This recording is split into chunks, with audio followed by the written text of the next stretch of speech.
intro pa lang, talagang nakakatakam na. Lalo-lalo na pag may malasadong itlog.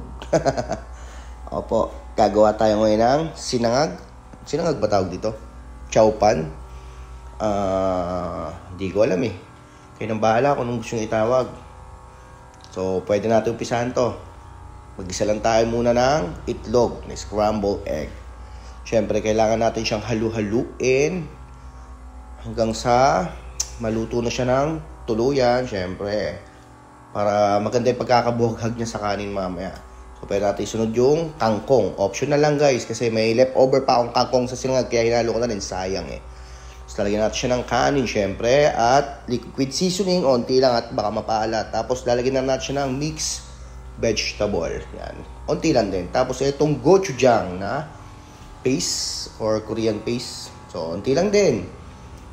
Tatansyahin lang din natin. Pagkakulang, dagdag na lang. So, baka mapaanghang eh. Pero hindi naman siguro masyadong maanghang to. Masarap nga to eh. So, yun na. Halu-haluin lang natin. Hanggang sa makoated na ang lahat ng ingredients. Tapos, eto na siya. Ganun lang kabilis, di ba? Madali pa sa easy. Yun na. Pwede na natin kainin to, guys, di ba? Kanin pa lang talaga nakakatakam na eh, no? Pero, mas bagay talaga yung pag mayroong kahit piniritong itlog lang. Tapos, imimix mo lang siya sa kanin bago mo siya kainin. Pero, kayong bahala. Kayo makakain eh. Yun lang. Thank you!